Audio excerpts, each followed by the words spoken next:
Dear participant, our meeting will start soon, so please wait in it. We're still waiting for another participant to join us, so please wait a second. Thank you.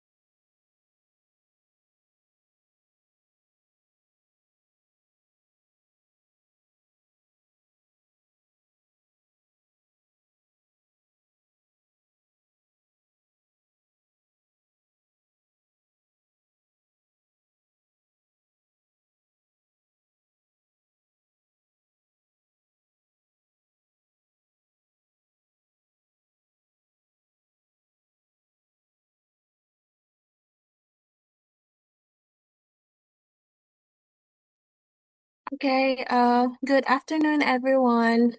Welcome to the 2025 International Youth Talk. Wait. I'm so sorry for the inconvenience. Wait. Okay. Uh, okay, am I audible? Okay. Yeah, Uh, very horrible. okay, thank you. Hello, everyone. Welcome to the 2025 International Youth Talk. My name is Rifda, and I will be your host for today. I will be assisting you and the speakers. So for today's event, we will discuss about how e-commerce is shaping the consumption habits and lifestyles of young people. But before we start our session today, I would encourage for all the participants here to open your camera and use the virtual background provided by my college in the chat box. So our event today will be more engaging.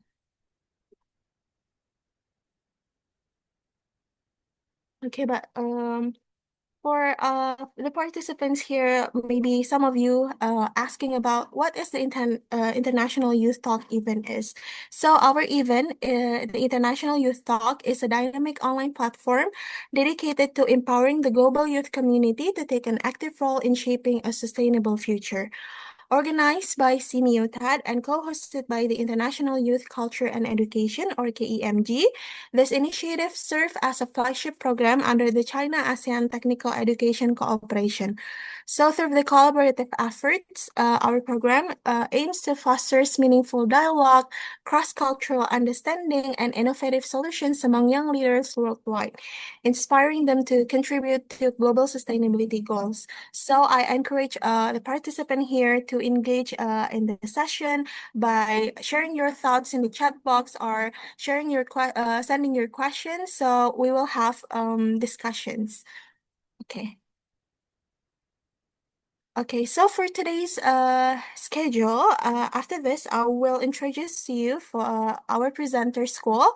We will be having four different teams from different university. Sorry.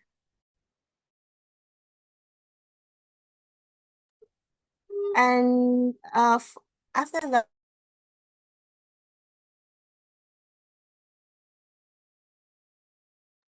okay, sorry for the interruption.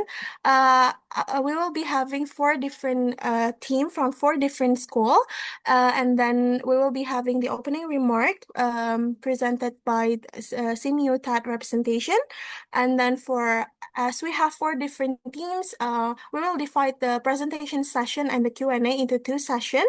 Presentation session one will be followed by Q&A session one, and then presentation session two will also be followed by Q&A session two. The participant here, could send your questions in the chat box. I will help you read that, or you can just raise your hand and I will give you the permission to open mic. Okay, after that, we will be having group photo together. So please open your camera and use the virtual background. And after that, after the group photo, I will send you the attendance links for you to fill and get the certificate of participation. Okay, so for our presenter school today, from two different countries, the Philippines and Indonesia. The first one will be from Cebu Technological University, the Philippines, and then Universitas PGRI Kanjuruhan Malang, Indonesia, and then from Isabela State University, the Philippines, and the last one is Universitas Logistik dan Bisnis Internasional Indonesia. Okay, but before we start the presentation session, I would like to call Mr. Rafi. Mr. Rafi, are you here with me? So Mr. Rafi phone, he is currently Oh, serving as the sorry, Vice sorry. Head of Research and Development Decision at Simiotat, and he will be delivering the opening remark for today. Mr. Rafi? Yeah, can you hear me now? Yes. Yeah, good. Thank you so much, Rita. And good afternoon, everyone. Distinguished guests and respected partner and dear participant and all participants that joining us from around the world. On behalf of the CIMOTID, the China ASEAN Technical and Vocational Education Cooperation Platform, and our co-host, International Youth, Culture, and Education. I'm honored to welcome all of you to the 9 international, uh, sorry, remarks that this platform is create empower uh, youngs for their voices and integrating the rapid of the solution on the issue that share our worlds. And today we turn our intention to a very timely and relevant theme. How e-commerce is shaping the consumption habit and lifestyle of young people. The rapid growth of e-commerce that has not only transformed the way that we purchase goods and services, but has influenced how young people interact with brand, make lifestyle choices, and engage with the technology. At the same time, it challenges us to give critical about sustainable consumption, responsible technology behavior that give us the opportunity for innovation in the digital economics. So today I'm delighted for the today's session to bring together four young speakers from different countries who share their perspective, experiences, and research on these important topics. Your insightful can help us to better understand how young uh, learner or youth of today integrated and shaping the future of online e-commerce and global market. Before we begin the presentation, I would like to express my sincere thanks and gratitude to all our organizers, speakers, and participants for your contribution and support. Your active engagement is where this platform is truly meanings and very important for young learner. With that, let us begin our session, and I wish everyone to enriching and inspiring exchange. Thank you so much. I give back floor to the Rita. Thank you. Okay, thank you so much for Mr. Rafi. After this, we will be moving to the next session. As I've said before, our topic today is about how e-commerce is shaping the consumption habits and lifestyle of young people. As we know, the modern technology era, it's very easy for us young people to access e-commerce, but how do it really affect or influence our consumption habits? We still need to find out. And after this, our speakers will present and sharing their thoughts to you guys. So for the first round, we will be having the representative from Cebu Technological University, the Philippines, and Universitas PGRI Kanjuruhan Malang. And the first team will be from Cebu Technological University by Mr. Billy Ibrahim B. Lebong Fasil and Ms. Nerys May Corbo. So, Ms. Nerys and Mr. Billy, are you here with me? Yes, we are. Okay, thank you. You can do the screen sharing now. Your time is 10 minutes.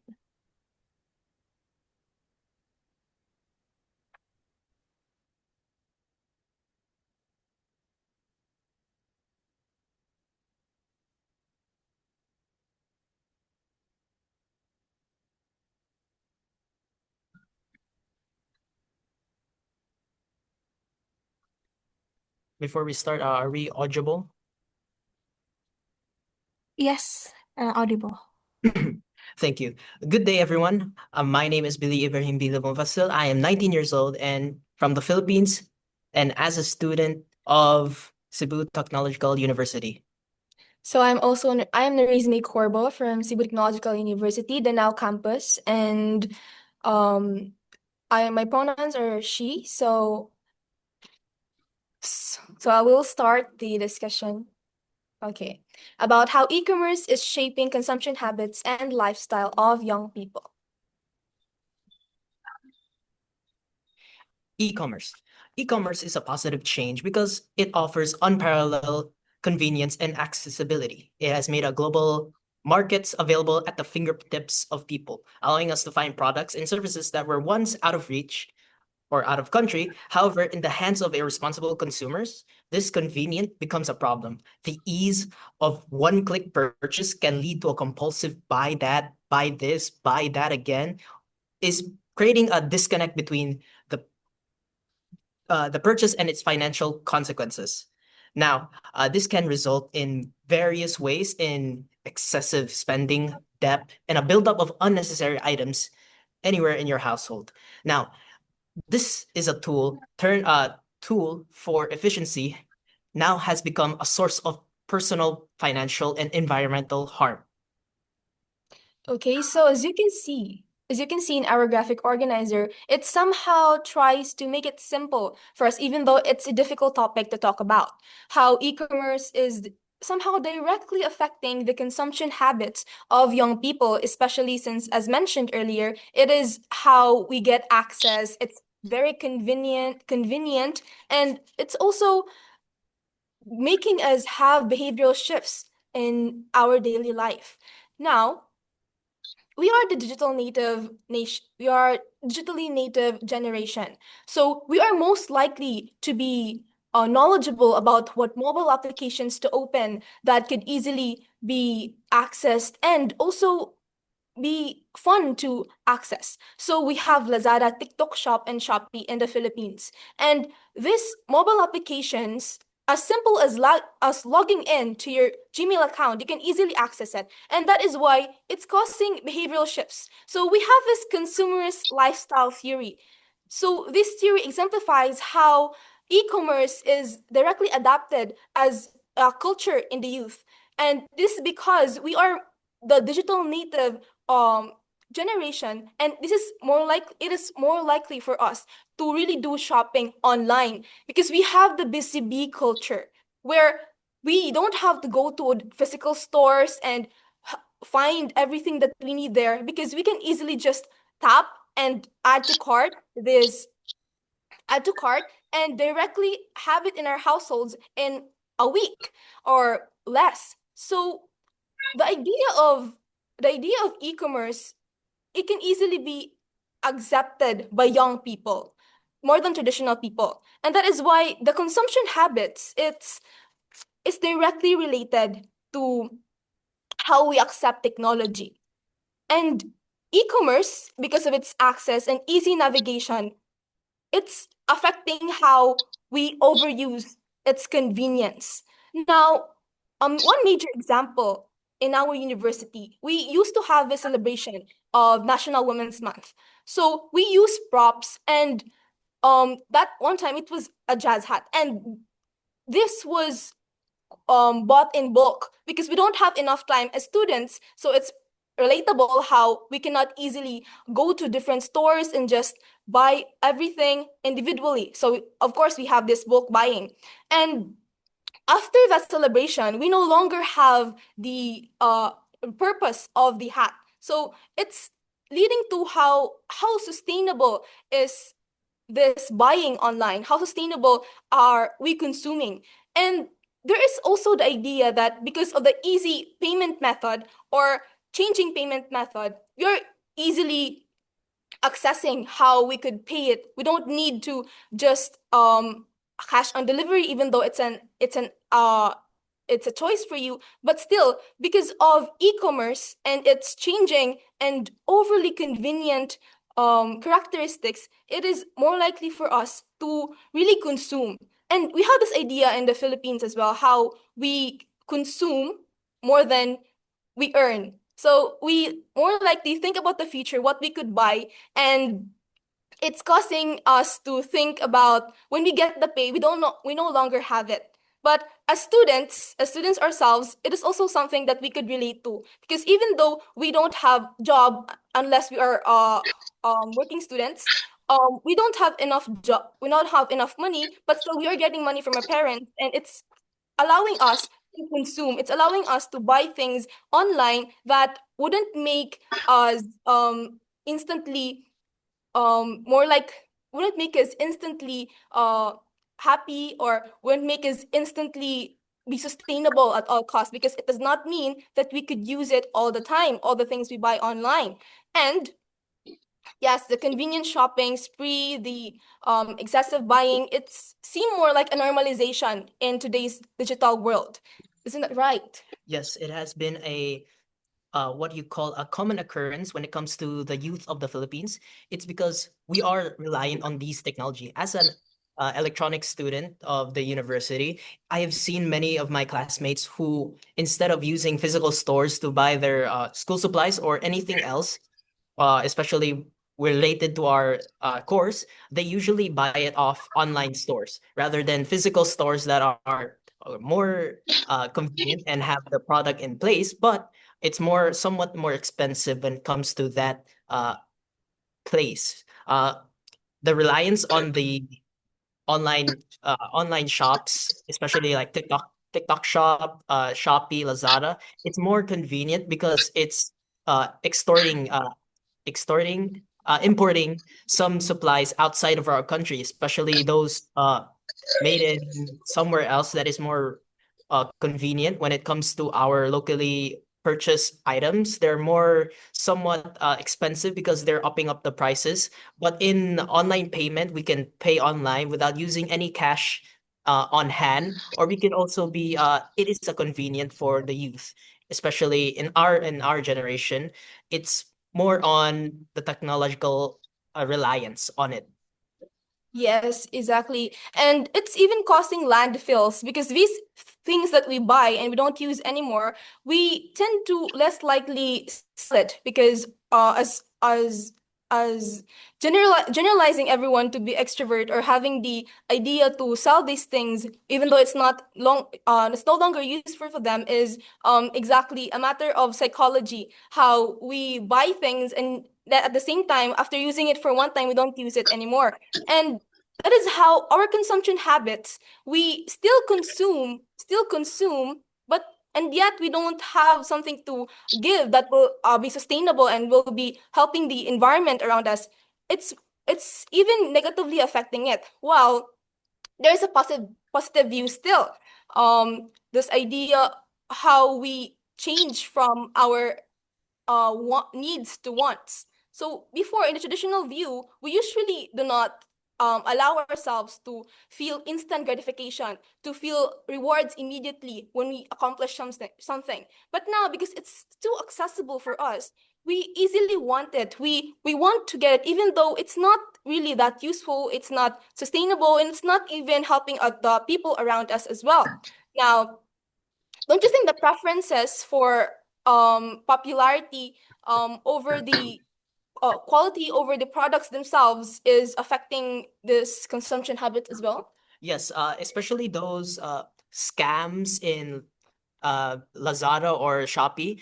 There are what you call a bombardment of reviews. So how do we know if the product is legit or not? Is we usually look at the reviews from people who have bought the item from it. So we can somewhat say it's genuine or not when it comes to the products of the quality of the products.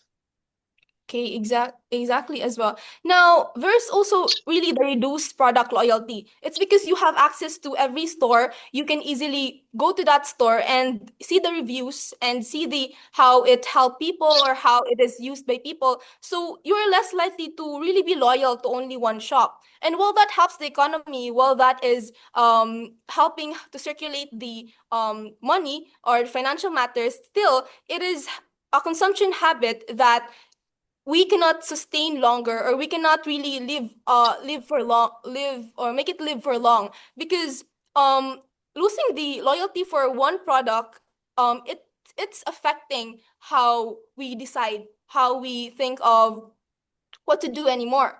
So next is this question. This is something that is very dominant now and be very useful for us youth. How does e-commerce influence the values,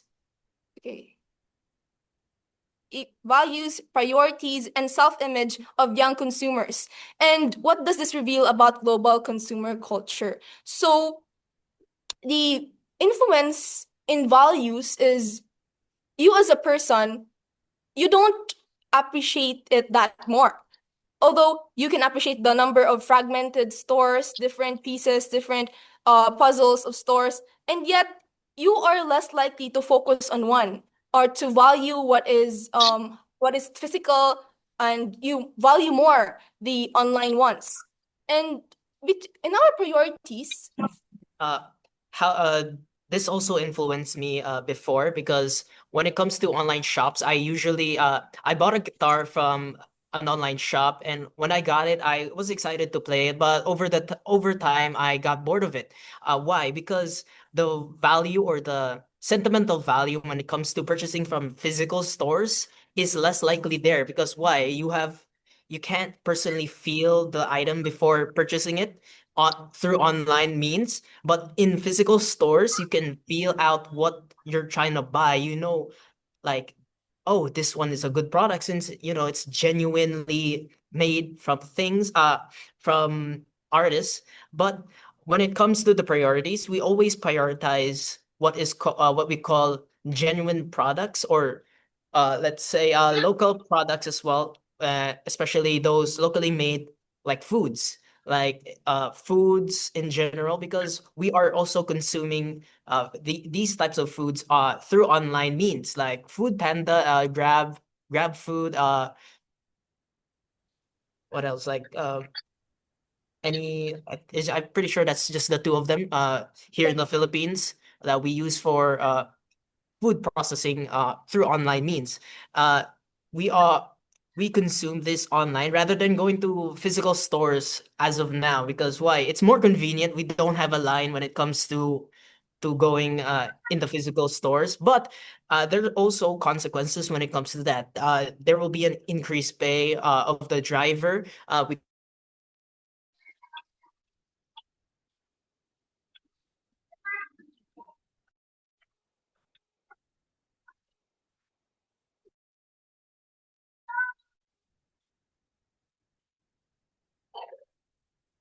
Yeah, not Uh, add.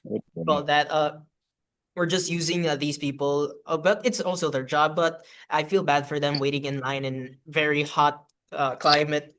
So, the self-image of e-commerce. young consumers, yes. So the self-image of young consumers is even affected because you are like commodifying yourself. You are trying to belong, the bandwagon effect, in which you feel more belonged if you purchase online instead of just going to physical stores. Because as you can see, even in our classrooms, even with my classmates, we often use the online and digital apps, especially Shopee and TikTok Shop. So it's affecting how we view ourselves as belonging in the community. And it's even surprising how our idea of reputation is even in this because we buy online, especially fast fashion. It's even very popular and very embedded in our young culture nowadays. So our self-image is somehow measured in how we use the same things as other people, how we use the digital world, how we use this mobile application, and how we ensure that we also are belonging in the e-commerce addiction or e-commerce world. Now, what does this reveal about global consumer culture? It's showing us that at some point in this country, in this specific area, not like we can generalize it, but still there is the global consumer culture in which how we allow ourselves to consume more than we earn, how we allow ourselves as young people to make use of this convenience, even though it's not positive anymore, but still there's some positive part. But it's affecting how we interact with the global world as consumers. Now, in the idea of global consumer culture, it's allowing us to see a bird's eye view of how e-commerce is deeply engraved in our daily life, in our even our high school life or college life. It's no longer limited to the ideas of different generations, whether you're from Generation Z or from older generations from the millennials, but you are no longer limited as a consumer to just that generation. You are more likely to open now to the idea that e-commerce is for everyone, and that is somehow giving us a negative effect. But still, with discipline, I think we can also think of it as a positive because we can easily access the things that we need. Now, this ideology of you are what you cart. So this is also a continuation of what I said earlier, how it affects your self-image. Now, it's like an identity formation. What you buy is somehow related to how you view yourself as a person. What you buy is a reflection of how you want to be portrayed in a society or how you want to interact with your peers. For example, you want to buy some things that is less than conservative or more on the liberal side. So it somehow depicts you as a person who believes more on the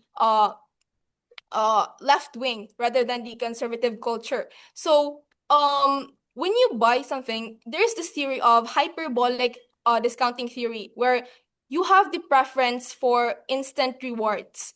So as a person, you want to identify yourself as someone buying this because I deserve it. So it's somehow getting the idea on the internet, on the data that is gathered from you, that you as a person is with the help of advertisements, you as a person would easily be swayed if you are given this advertisements, if you are seeing this propaganda online. So even in this TikTok trend, the marshmallow test, which is an experiment by Walter Mischel on 1970.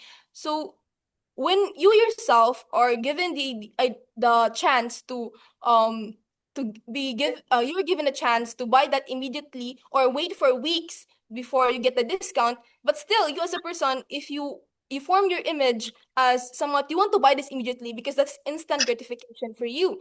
So because of this urgency, because of this discount scarcity, you are more likely to buy it and be an impulsive buyer. So your consumption habits is directly impacted by how e-commerce is showing itself as this as scarce, as something that when you demand it, there is less. So it's less supply if there is more demand. And that is somehow appealing to the psychology of us young people, how we want this because somehow this is a luxury because other people cannot get it when when I get it at that time. So they're less likely to wait for it for weeks so that they can immediately get it and no other people will have the same thing as them. And we have this idea, yes. Popular versus practical. Now, these items, especially in Lazada, TikTok Shop, and Shopee, we always go for the popular choice. Why? Because it's the latest trend. Why would we go for something very practical when it comes to popularities from content creators, like people that advertise these items when it comes to their audiences, especially those content creators that try to promote their own products because it's the latest trend and all of that.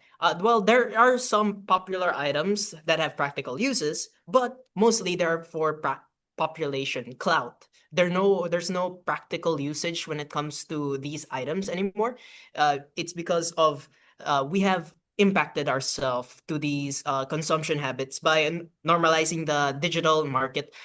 The ability to shop anytime, anywhere has made a spending constant accessibility activity. So anytime we see a streamer or a live when it comes to t-shirts, pants, or anything that is daily usage, we immediately try to watch it and see, oh, they're selling t-shirts at a very reasonable price, very cheap, or anything that is currently popular, like a baggy pants, baggy pants, slim fit cut pants as well, jackets that are embroidered by some teams like from the NBA, NFL, and all of that.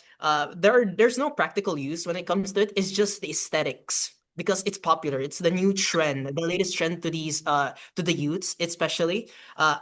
I am also a youth, so I usually also go for somewhat of the popular items and practical usage. Okay, so we have the indulgence in moderation. So as young people, we would like to have some tips for you. So personally, I wait for my adrenaline rush to minimize so that it doesn't allow me, or it doesn't provide me with the idea that I have to get it just immediately. So when you have greater self-control as a person, you try not to allow adrenaline rush to influence your decisions. And because of this, when you have greater self-control, you are less likely to be a victim of impulsive shopping.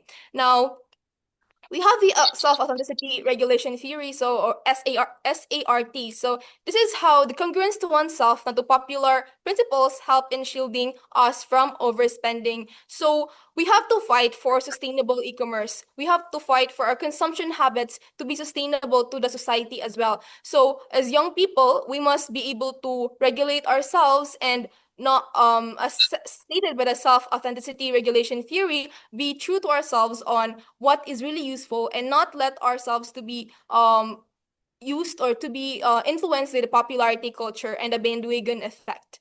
So we would like to advise everyone that you have to consume with caution. So isn't that right? Yes, e-commerce has fundamentally reshaped our world by digitalizing the marketplace and making it more accessible and convenient. However, its true impact lies in how it has altered our psychological and behavior, turning our consumption from necessity into a constant identity-driven activity. My tips for to reduce this type of usage is to identify your triggers, to lower the dopamine or the self-gratification reward. So you have to reduce when to spend your money because you have to think financially smart. Think financially smarter. It is a challenge to yourself. It gives us discipline to, reduce the spending of our finance when it comes to these buy there, buy now. It also will challenge your thoughts to when are you gonna buy this? Are you tempted to, or do I really need this? You have to have that type of mentality, or do I need this or do I not need this? It also, you should replace the behavior, find a healthier alternative to a dopamine rush rather than spending your money in these online shops. Try, exercising. Get your mind out of the gutter when it comes to online things. So have a reduction in usage of technologies, like your phone, your computer, laptops, and all that. Try calling a friend or go to their house and engage in a hobby. Okay, so that is why we believe that the consumption habits would be easier to lessen its negativistic point of view if you consume with caution. So thank you. Thank you. Thank you so much. Okay, thank you so much, Mr. Rees and Mr. Billy, for your presentation. You can stop screen sharing now. As we will move into the next session, you can stop the screen sharing. Okay, thank you. Okay. Thank you for the insightful session, presentation. After this, we will move to the next team 2 from Universitas PGRI Kanjuruhan Malang, Indonesia. Miss Elsa Erlian Tanggela and Miss Maltufa Zakiatul Husna. Are you guys with me? Yes. Okay, Yes, I'm thank you. here. Okay, you can do the screen sharing now, and kindly reminder that your presentation time is only 10 minutes, and I will remind you also in the private chat. Okay, the screen is yours. You can screen sharing now.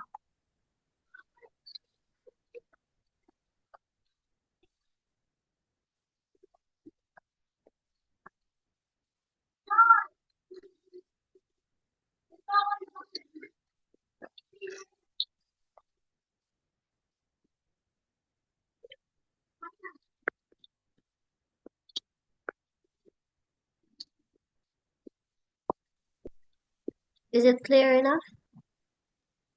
It's still loading in my place. Oh, okay.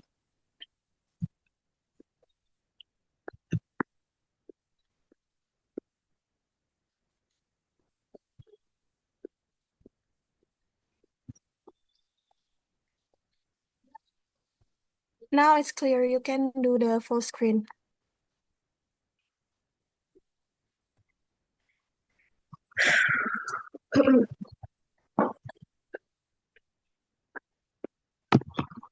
Okay. Good afternoon, everyone. Afternoon So to my topic today is how e-commerce is shaping the consumption habits and lifestyles of young people. In this presentation, I will explain how online shopping has influenced the way young people live today. We will look at changes in spending habits, lifestyle, and social behavior, as well as the positive and negative impacts. By the end, I hope we can reflect on how to make online shopping a useful tool without letting it control our lives.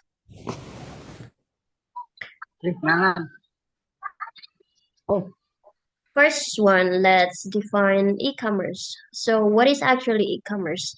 E-commerce is simply means buying and selling goods in online platforms.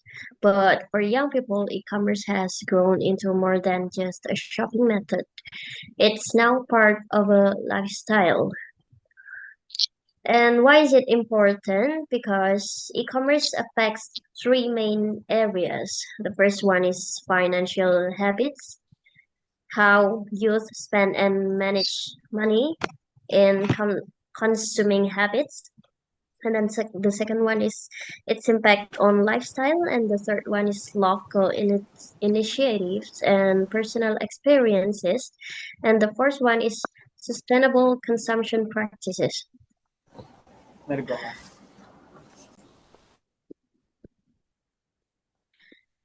As I mentioned earlier, we have three main areas why e-commerce is important. The first one is financial habits, how you spend and manage money. The second one is social interaction, how they connect with others, often shifting from physical to digital. And the third one is culture and identity, how trends spread and shape youth lifestyle. That's why it's crucial to discuss both the opportunities and risks.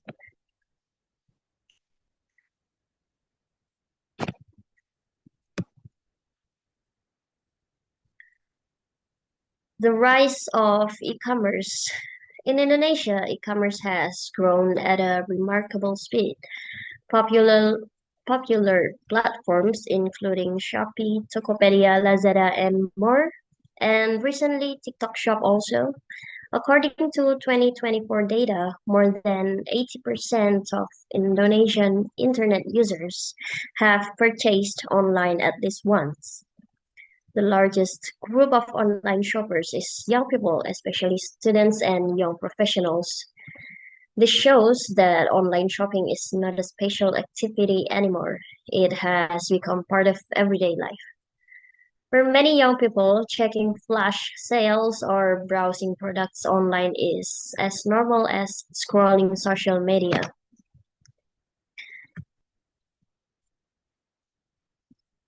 Okay,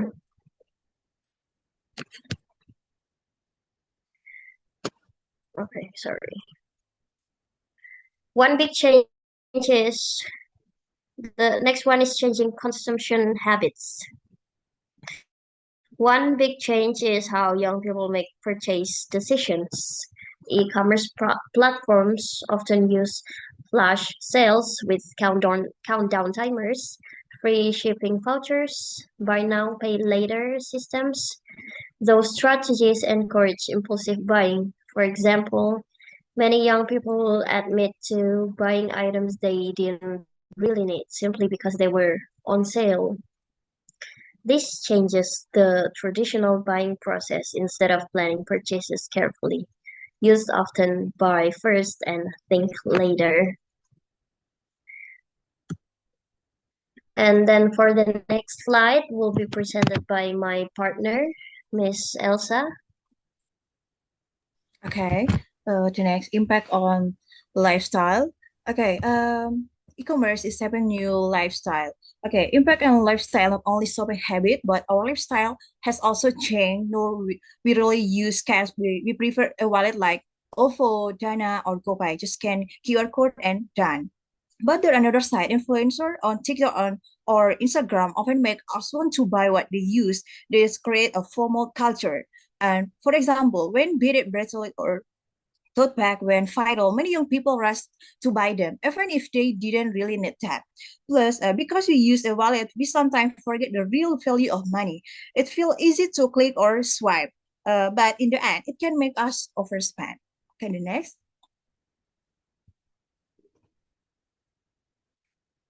Next, yeah. The next, positive impact.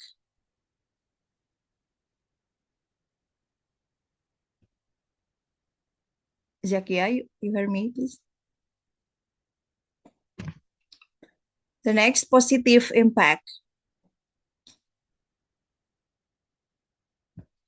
Okay, of course, there are also positive impact with commerce. We can easily access both a global and local product. Many young people have been become entrepreneur by opening online store or becoming reseller. For example, a lot of college students now have a side job selling on Shopee or TikTok Shop. Even the government support local SME to go digital. Online shopping also saves time. For instance, student can buy textbook from marketplace instead of going all the way to bookstore. Next. Next, negative impact. Okay, there are also negative impact. Young people tend to be more consumptive and spend money controllably. And definitely, there are also negative impact. Young people become more consumptive and easily tempt by promos. Some even get indicate to shopping during big sale like Shopee 11.11 or 12. And there also social pressure to always follow trend. If friend use a certain product, we feel we need to have it too. Not to mention environmental problem. Every package usually come with lots of plastic and bubble wrap. And of course, there is the risk of scam. I'm sure you have heard of people buying something online only to retrieve fake or wrong product. The next. Case study or example. Okay, a clear example is TikTok Shop, which encourages impulse buying throughout live shopping. Another example is only thrift shopping, where young people buy second-hand branded clothes. Okay, one clear, many people buy things just because they see them on live shopping. They often buy because it's cheap or trendy, not because they really need it. And then another trend is only thrift shopping, where young people buy a second-hand branded clothes and at a low price. This has become a trend not only to save money, but also because it's seen as more eco-friendly. E-commerce is growing so fast that 2023, the Indonesian government even restricted TikTok Shop. This shows how big the influence of e-commerce is on young people lifestyle. Okay. The next. Okay, next, the conclusion. E-commerce is changing the way young people shop and live. It brings both opportunities and challenges. E-commerce has definitely changed the way young people shop and live. There are positive side, but also challenges. That's why, as young people, we should shop wisely. How? The first, buy what they really need, support local product, choose eco-friendly brand, and the key is balance. Enjoy the convenience of e-commerce, but don't let me make us impulsive and wasteful. Shopping is okay as long as we stay smart about it. Okay. Okay, that's all our presentation. Thank you very much. Thank you very much, Miss Elsa and Miss Maltufa. It's a very insightful session.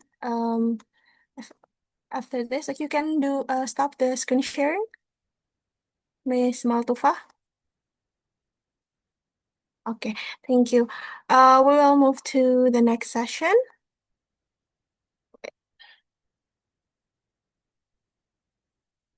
Okay.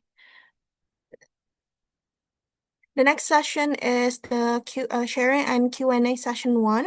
I have seen several questions on the chat box. I will help you read.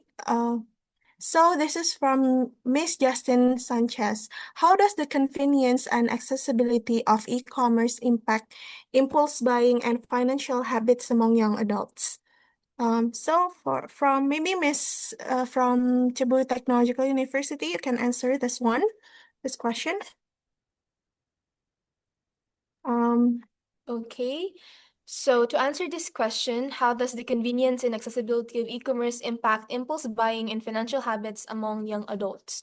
So, somehow young adults, although not similar as young teenagers, young people like us, still they have the idea that because we want to be part of the digital native generation, we want to be somehow connected to them in some way. So the accessibility of e-commerce and convenience may impact impulse buying on their end because as individuals, maybe they have the psychology that if they do so, they could be part of the community or they could feel like they belong. And their financial habits, although they're not typically stable during that time because they're still young adults trying to pave through life, now their financial habits might be a bit wonky or imbalanced at this point because as young adults, they have the capability or they already have the responsibility to choose decisions themselves. And because of that, they are more likely to be consumed by the idea that I can buy this because I'm already an adult, or I can buy this because I already have some job, or already have some part-time jobs that could help me earn money. But still, because of its convenience and its accessibility, it can easily be used for things that they don't necessarily need, and their financial habits may even be affected because they are still not in a stable way of life, or they still do not have a stable income, as they are still paving through they're still on the initial end of really being adults. So I think this is how it affects. My answer to my personal answer to Ms. Sanchez here on how does the convenience and accessibility of e-commerce impact impulsive buying. It's we e-commerce such as the youth have painless transaction when it comes to spending their money, and it is also we have targeted marketization and personalization of these ads. Okay, so I see a question here. I think it's for the Cebu Technological University. They asked about what is indulgence? Maybe I heard in another word. Maybe you can explain quickly yeah, about this. So indulgence is simply a word that means you are in it, or you are fully present on the idea of consuming it, and it's a positive take perhaps, but also could be negative if you do not have limit or you don't discipline yourself. So it's simply being present, fully present on something that you want to do. So indulge yourself, something like that. Okay, thank you, Ms. Nerys and Mr. Billy. For the next question, is which of these behavioral shift do you personally relate to the most? Maybe from Unicama, Miss Elsa, and Miss Maltufa, you can answer this question. The thing that relate to me the most is the flash sale strategy from those platforms. It always got me every time because they use a countdown timer.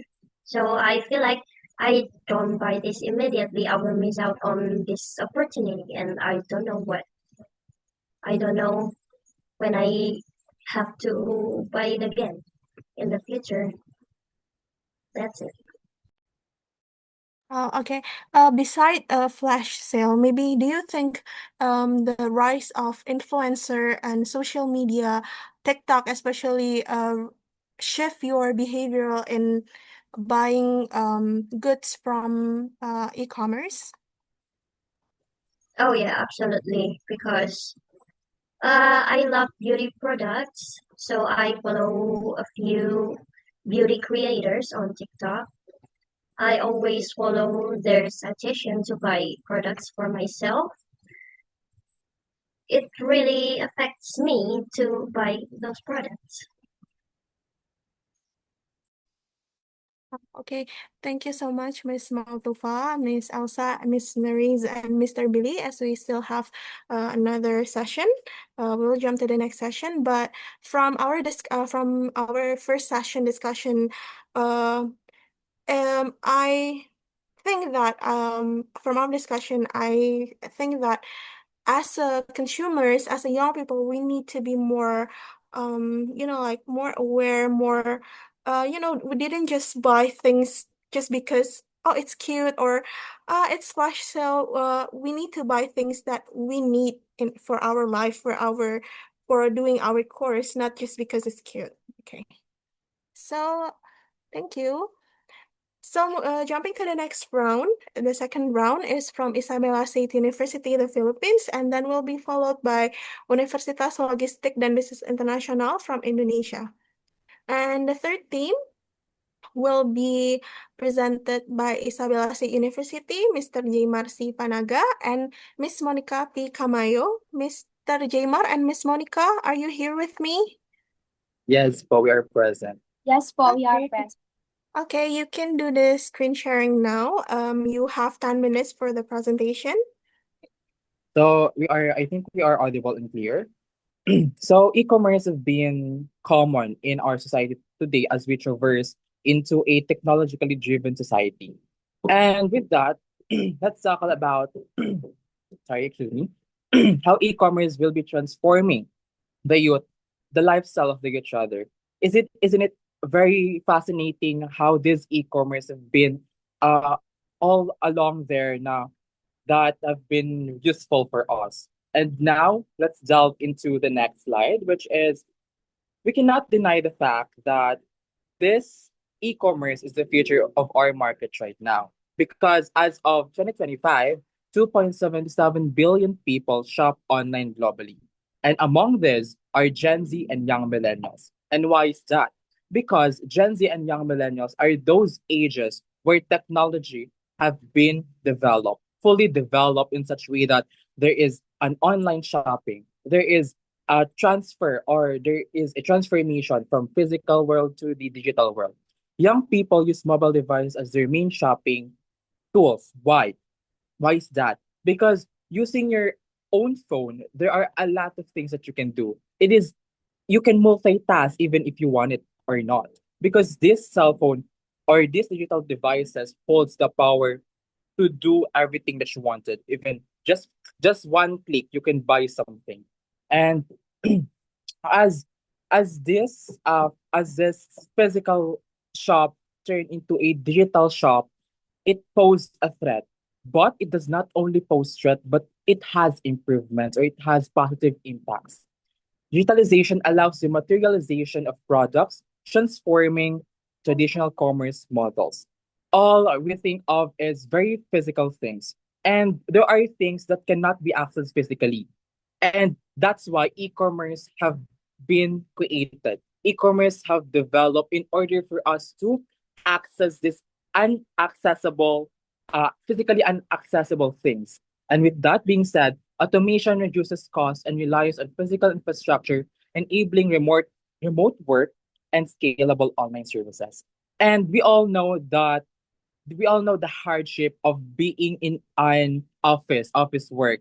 And with that, it with the use of e-commerce, it lessens the time for us to go to the company itself. We can now use our own digital devices in order for us to work. And that is Yeah. one of the benefit of this e-commerce. And digital transformation enables business to innovate, reach global markets, and gain competitive advantage through data-driven decision making. With this development of e-commerce, there are wide opportunities for different sellers uh, to um, to sponsor or to showcase their product. And that is actually one of the benefits of this e-commerce because it allows an individual to have an income with his own creation, with his own artwork. And with that being said, with this, it can enhance the lifestyle of the youth. With just that one benefit, it has a positive impact to the lifestyle of the youth. E-commerce provide expanded market, as I said earlier, where sellers or different individuals, even you participants now today, you can sell your products online. You can showcase your product online. You can showcase your creativity, and in turn, you will receive a monetary value if you want to sell it. And with that, we delve now into the impacts or benefits of e-commerce. Yeah. So, let's move now. So, as my partner stated, how does e-commerce affect the youth? So, when we think of e-commerce, many see it only as online shopping, but for us, the youth, it has evolved into far more than that.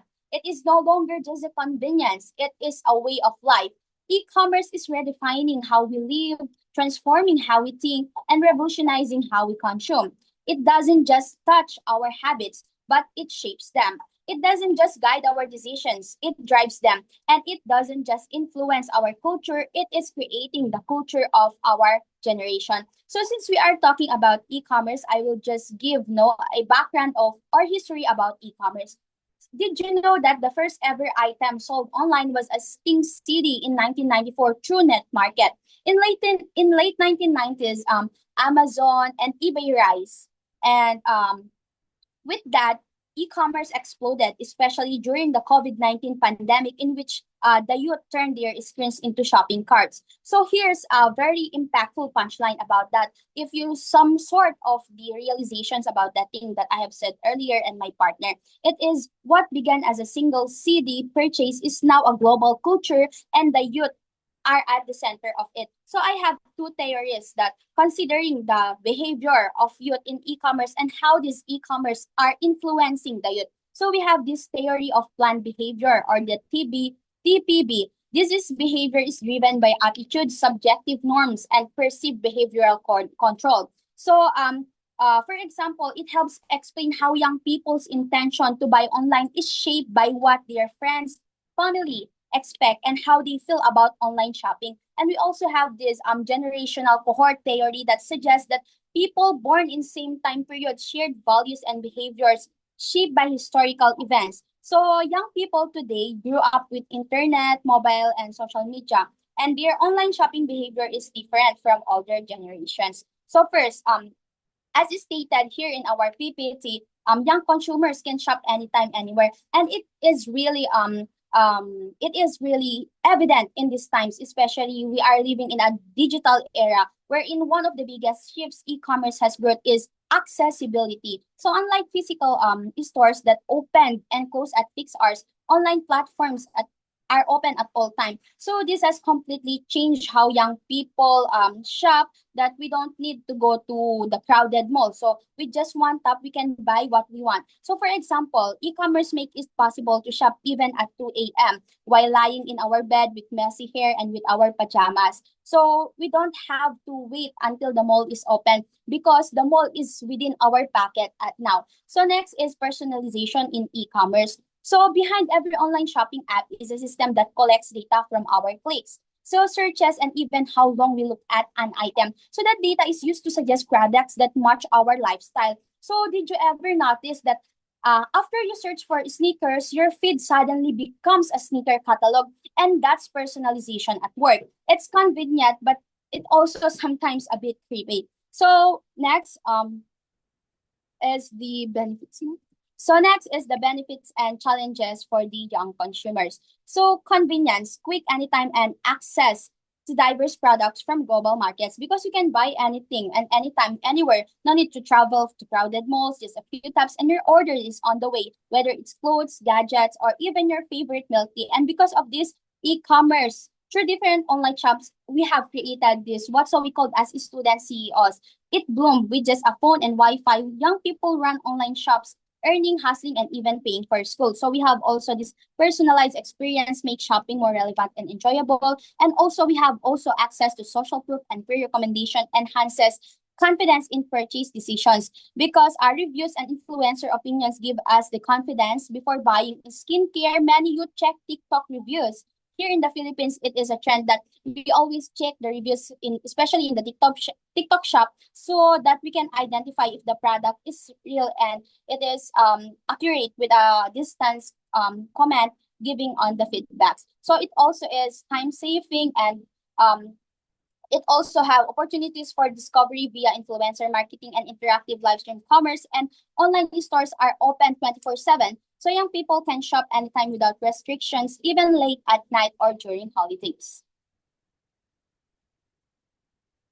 And now let's move to the challenges for youth consumers. We all know that this online shopping have a negative impact, which is impulse buying. Impulse buying driven by FOMO can lead to an overspreading and financial strain because we wanted to be part of that trend. We tend to buy something, but we need to think before we click. We need to think every a step of the way when we buy something in order for us to reduce this impulse buying. And with in buying something online, there is a privacy and data security risks because you are including, you are entering, you are inputting your details on that certain application, which possibly leads to privacy. Your data will be used by other person. But other apps have some security about it, so do not worry at all. Digital addiction risk, information overload, and difficulty distinguishing authentic reviews is the biggest challenge of online shopping. But as there are many seminars, there are many tutorials on YouTube so that you can improve yourself when it comes to knowing what is the authentic reviews and what's not. And dependence on digital infrastructure limit access for some young consumers in low connectivity areas because we all know that not all people, not all youth have the access for technological devices, and therefore they have limited access to this e-commerce. And with that being said, thank you for your attention, and we hope rather that you have gathered a lot. You have gathered a lot of knowledge as we ended our presentation. Thank you so much. Thank you so much, Mr. Jmore and Miss Monica. Can stop screen sharing. It was a really insightful presentation. After this, we will move to the next team. Will be presented from Universitas Logistik dan Bisnis Internasional Indonesia, Miss Nurul Azkia. Are you here with me? Yes, I am. Okay, Mr. Nurul, you can start screen sharing now. The screen is yours.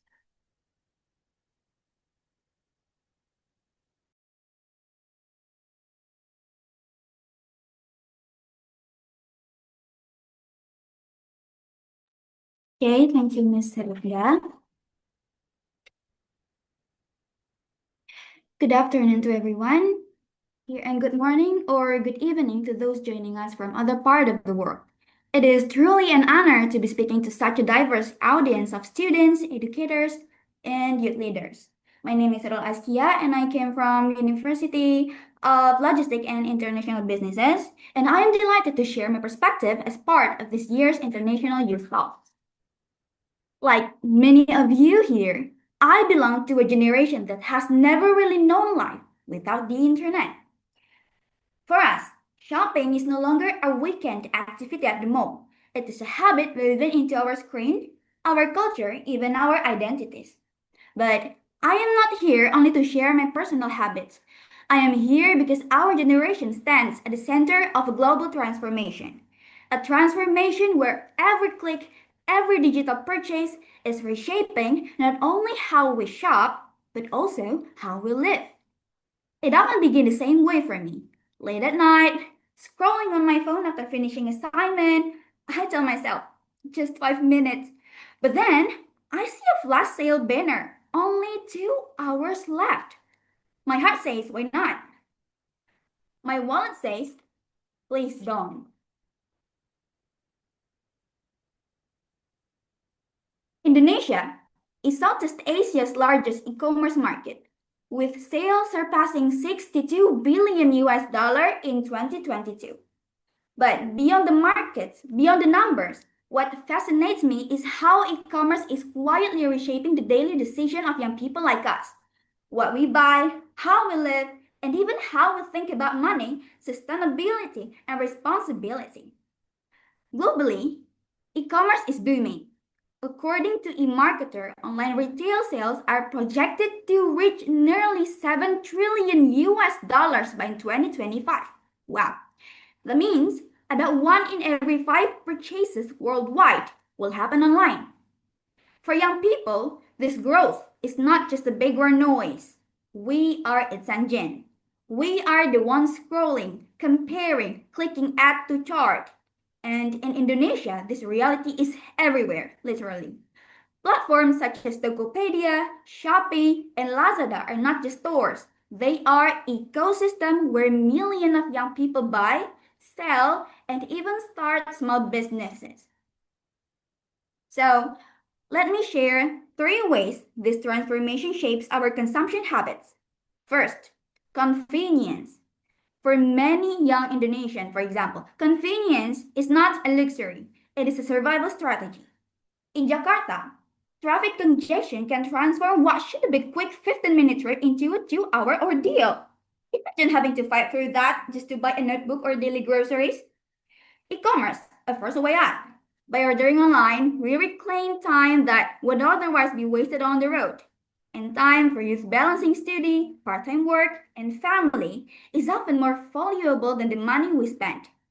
Convenience is not just about speed. It is about creating room for the rest of our lives. Second, personalization. Unlike our parents' generation who had to walk into a store and browse aisle by aisle, we rarely look for products anymore. Instead, they find us. Algorithms track what we click, how long we pause, and what we liked last week. Then they curate our feeds with uncanny accuracy, and suddenly, a pair of shoes we casually admired on Instagram appears on Shopee's front page. After that, the influence of creators like YouTubers, TikTokers, even micro-influencers who shape our perception of what is fashionable or desirable. This creates a cycle. Social media sets the trend, e-commerce provides the product, and youth like us close the loop with the purchase. Third, impulse. If convenience and personalization make shopping easy, impulse makes it addictive. Platforms have mastered the art of urgency. For example, flash sales, countdown clocks, banners that scream only 2 left. In Indonesia, our national shopping festivals like Harbolnas or 11/11, 9/9, 10/10, are treated almost like holidays. They don't just sell product, they sell excitement, adrenaline, and the fear of missing out or FOMO. Personally, I once built the gadget I never end up using, simply because I was scout in the thrill of the countdown. And I know I am not the only one. Many of my friends confess to similar stories. Items they didn't need but couldn't resist.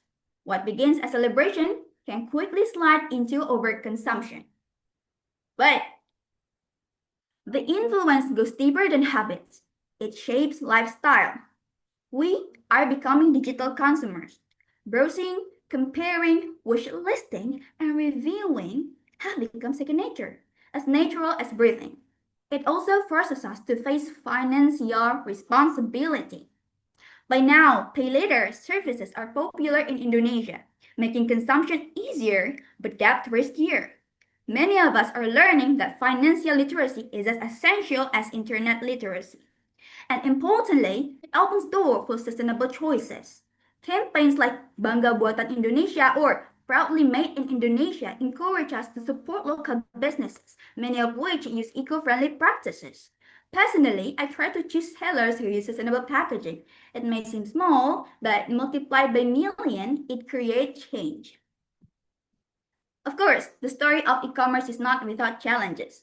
Behind the excitement of discount and the ease of digital shopping lies a set of consequences that we, as youth, cannot afford to ignore. The first is overconsumption. Social media has created a culture where haul videos, people showing dozens of items they bought in one sitting, are celebrated as entertainment. It may look fun, but it also normalizes buying more than we actually need. For young people still learning to manage finance, this pressure can be dangerous. What began as a small splurge can quietly grow into unhealthy spending habits and unnecessary debt. Second, the environmental cost. Every package delivered to our door comes wrapped in layers of cardboard, bubble wrap, and plastic tape. Now, multiply that by millions of orders every single day. The result is staggering amount of waste. In Indonesia, we already face challenges in waste management, and the surge of e-commerce has added new layer of pressure. It reminds us that every click to purchase has an unseen footprint on the planet. Third, digital inequality.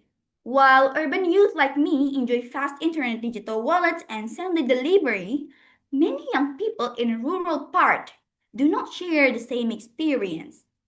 Limited connectivity and lack of access to secure digital payment exclude them from this new economy.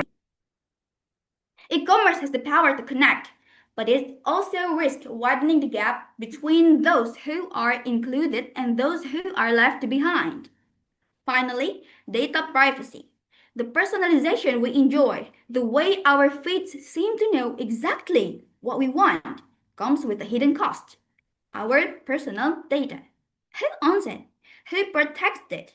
Many young consumers do not even realize how much information is being collected and how it is being used.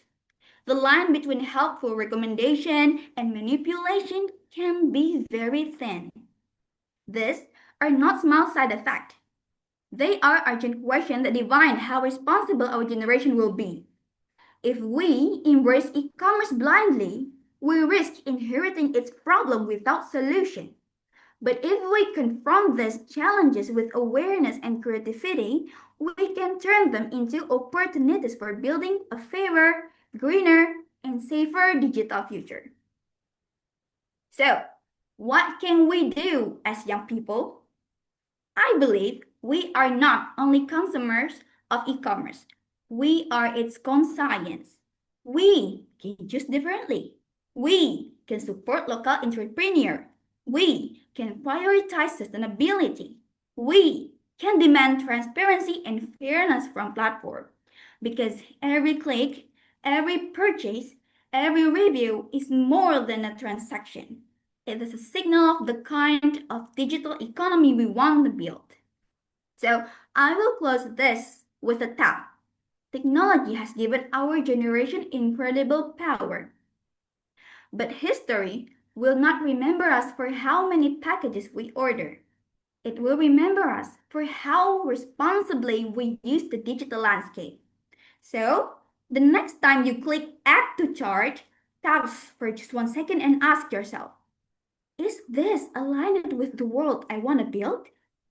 If we, as youth, can answer that question honestly, then e-commerce will not only shape our consumption habits, it will reflect our values, our hopes, and our shared future. Thank you. Okay, thank you so much, Ms. Noah Askia. What an exciting presentation. You can stop. Okay, thank you. We will move to the next session, which is the sharing sharing and question and answer session 2. I have seen several questions here on the chat box. Oh, it's from Genisia Livia da Costa Alves from East Timor. If I may have a question, I would like to ask, what are some benefits of automation and digitization in transforming traditional commerce models? Maybe from Mr. Jamar and Miss Monica, you want to answer this question? Okay, so in terms of automation leads us to something that is not done by human alone. We with the use of automation, it is somehow important when it comes to e-commerce since we are dealing in technological aspect of the world. And through automation, we tend to have incorporated other machineries in order for us to rise in e-commerce. Thank you so much. Okay, thank you, Mr. Jamar. This is the next question is, what are the potential societal consequences if young people prioritize experience over products? Maybe I would like to call Ms. Nurul from Ulbi to answer this question.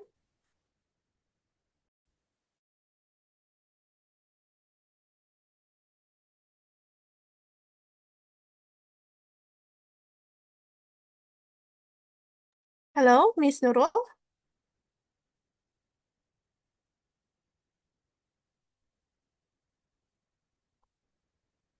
Ms. Nurul, can you answer the question?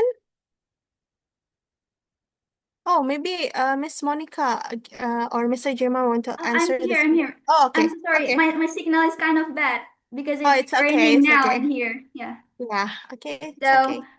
thank you very much for that interesting question. So when young people begin to prioritize experiences over products, the social consequences can be quite profound. On the positive side, it often means a shift in values from material ownership to personal growth, community, and shared meaning. Research from Global Youth Trend Surveys shows that many Gen Z and millennials prefer spending on travel, concert, or skill building workshop rather than physical goods. Because experiences create memories, identities, and social connection that last longer than consumer products. In Indonesia, for example, we see these trends in the rapid rise of the tourism and creative economic sector. The Ministry of Tourism and Creative Economy reported that by, 2023, over 22 million Indonesians were employed in tourism and creative industries, many of them youth. This reflects how prioritizing experiences fuels job creation in areas like event, digital content, and local cultural performances. The growing popularity of festivals such as We the Fest or the increase in domestic travel among youth after the pandemic are real signs of this experiential shift. However, there are also challenges. If consumer spending tilts too heavily toward experiences, traditional retail sectors may struggle, leading to reduced demand for certain manufactured goods. Moreover, not all experiences are sustainable. Like mass tourism, for instance, can put pressure in the environmental and local communities if it's not managed responsibly. In the long term, a society that values experiences over product could become more community-oriented and culturally rich, but it will also need to adapt its economy, balancing the creative and service sectors with sustainable production. That is my answer, and I hope it highlights both the opportunities and responsibilities that come with this cultural shift. Thank you. Okay, thank you, Ms. Nurul. As we still have few minutes, maybe I would like to call any participant here want to open mic and ask the question directly to the speaker. Is there? Okay. While we're waiting for the raise hand, Ms. Sanchez is actually asking another question. She asked about what are the potential long-term social and economic effects of e-commerce on youth lifestyles, considering factors like digital literacy, entrepreneurship, and the changing nature of work.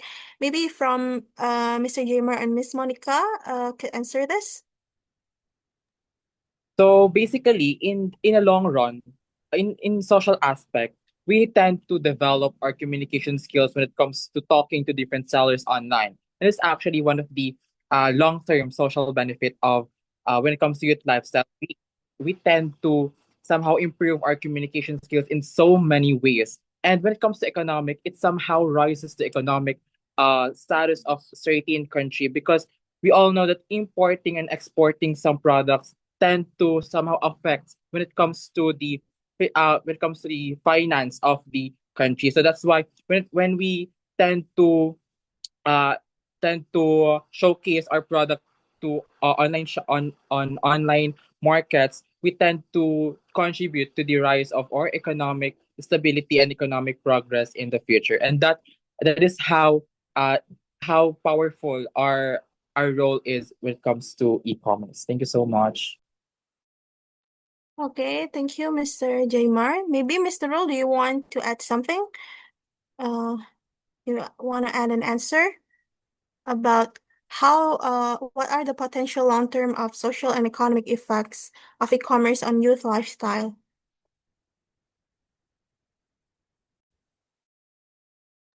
Hello, Miss Nurul?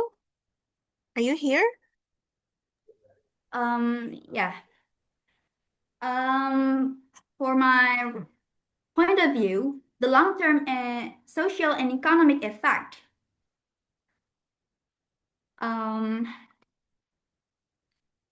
Wait a minute.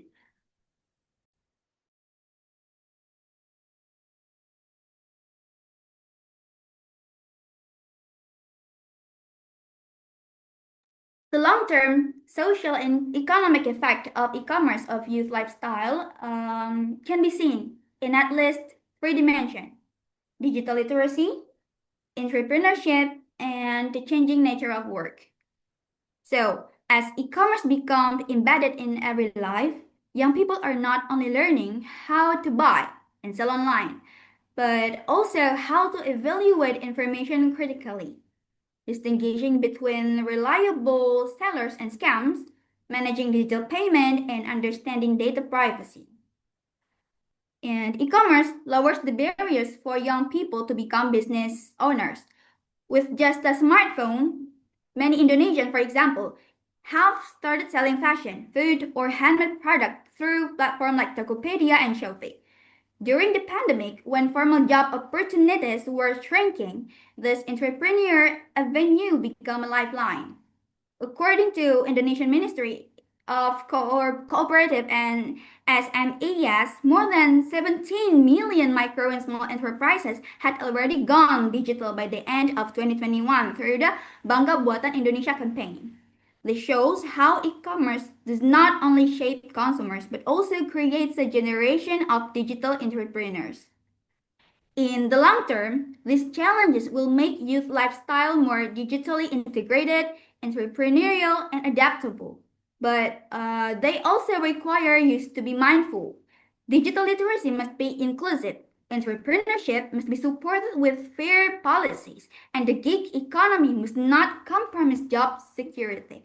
That is my answer, and I hope it gives a clear view of how e-commerce will continue to shape youth lifestyle and opportunities in the years ahead. Thank you.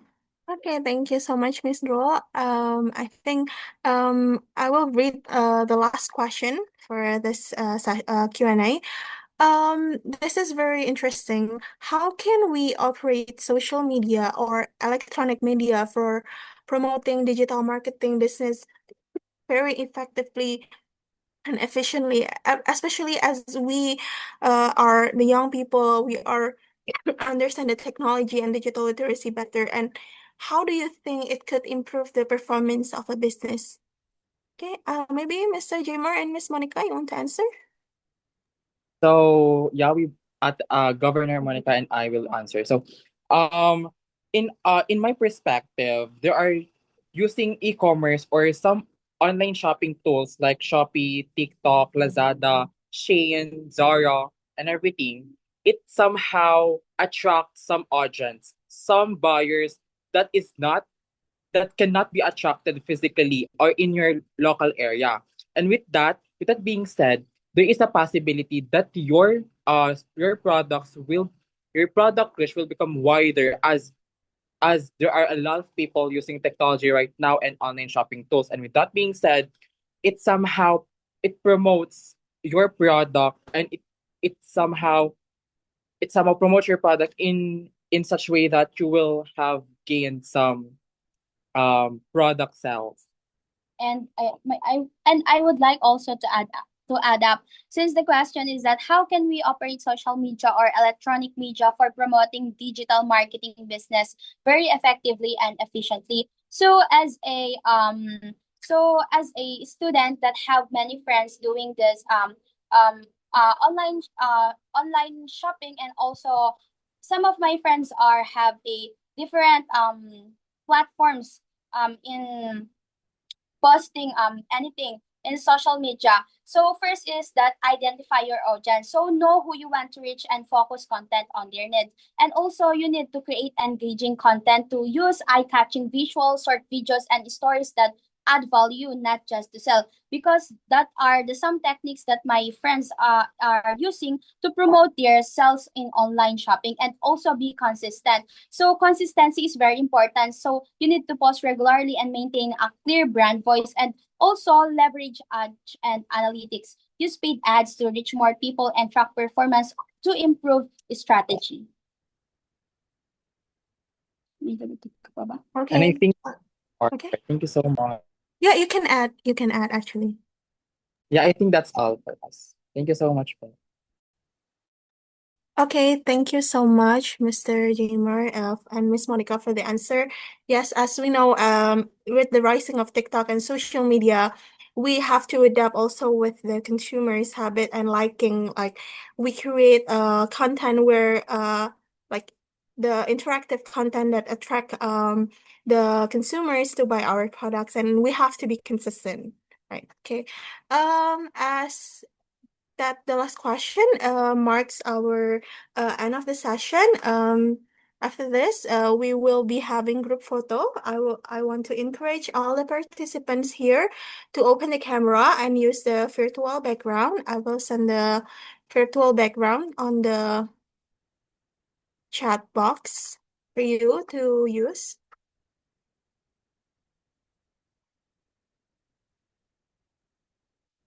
Okay, please use the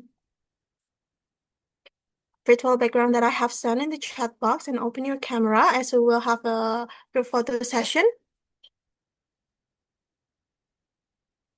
After the group photo session, my college will send the attendance link, and then you will get the participation certificate participation. Yeah. Okay. Use the if you can use the virtual background, I really encourage you to use that. Okay. It is okay, Danica, if you cannot use it. Yeah, you can still open your camera. Okay. I will count 1, 2, 3 for the first slide. 1, 2, 3. Wait. Okay, next slide. Smile. 1, 2, 3. Okay, and the last slide. 1, 2, 3. Thank you so much for everyone who has been participating here. After this, I will send attendance link. Wait. Okay, my college has sent the attendance link. You can fill out the attendance link, and then it will automatically send you the e-certificate. Once again, thank you so much for attending our session, our International Youth Talk today. I hope all of you gain new insights and yeah, could apply that in your life. Thank you so much for our speaker, Miss Naris, Mr. Billy, Miss Maltufa, Miss Elsa, Mr. Jamar, Miss Monica, and Miss Nurul for your time and for your insight. Thank you. After you fill the attendance link, you can leave the Zoom.